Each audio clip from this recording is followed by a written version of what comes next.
I did a site visit way back, I think 2 years ago now, and it was immediately very clear that the building itself is a challenge. It's superb, but from my way of thinking, it's a ship in a bottle exercise. You know, how do you get the sculptures in and out?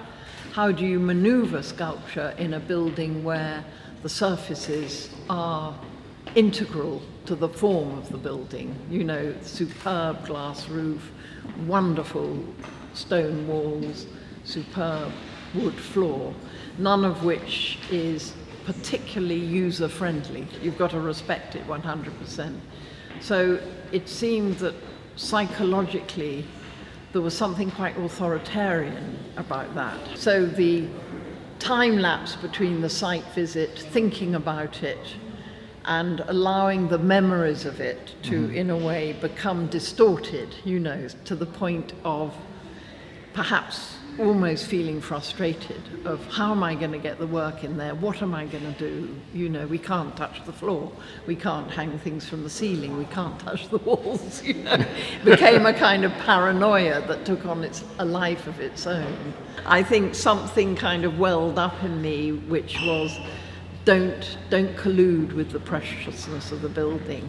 Try and maybe maneuver the building so it is looked at as an and experienced as much as the work itself, that the two things are in a way reciprocating each other or even arguing with each other, which isn't being disrespectful to the building, but it's perhaps trying to take on its physical qualities and also its sentient qualities, i.e. the light, the sound, the elongated spaces. And so it seemed very important that the objects should be giving the viewers an experience that wasn't just an eye-level experience, that you would be looking up and through and across and around and entering, coming out of, avoiding, walking round, you know, colour, non-colour, etc. Here you are in a museum that has what we would call a canonical collection of modern sculpture. And what is fun about being in this room is that you got to choose what was in it from that canonical collection. How did you do it? Did you, was that? I had two things. First of all, I was surprised that there were very few women artists. Well, I couldn't find any, to tell you the truth. So I thought, okay, I'll deal with that. That's an interesting place that this collection has formed itself from. The second thing I thought was that there was a lot of bronze. And I love bronze, but I wanted to maybe try and find works that also had their integrity with the material they were originally made of. So I love this idea of the perilous arrangement of a shape that sculpture can do. It can only just find a place to balance. It doesn't have to be a table. No. I think the economics of how I make art has changed in the sense that I have an income from making my art, but it doesn't mean there aren't still problems. There are huge problems because people do not buy large works of art.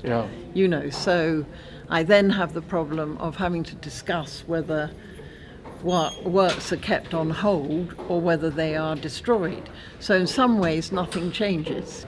I think the adventure is ongoing, and I think I'm old enough not to be too starstruck by the big hitters, galleries, etc., etc. They don't affect me in terms of my pursuit. The three triple act pieces at the back there, we made them, and then because of the issue of how they sit on the floor, we actually had to unmake them. We had to insert into them these huge box steel sections. Now that was an absolute revelation, you know, and I said, why are we trying to hide these? Why don't we just let them burst out and become extensions of these closed forms. And they do. And they do, yeah. And so there's a lot that is evolving from the pressures of maybe where the objects have to be exhibited. And for me, that's the best way round. It's not because I'm trying to invent, you know, it's because there's a necessity to extend the vocabulary of the making process in relationship to where the objects are going to go or how they are meant to sit and behave. And eventually they collude with the audience and hopefully, ideally, enabled the audience to walk round them, under them, etc.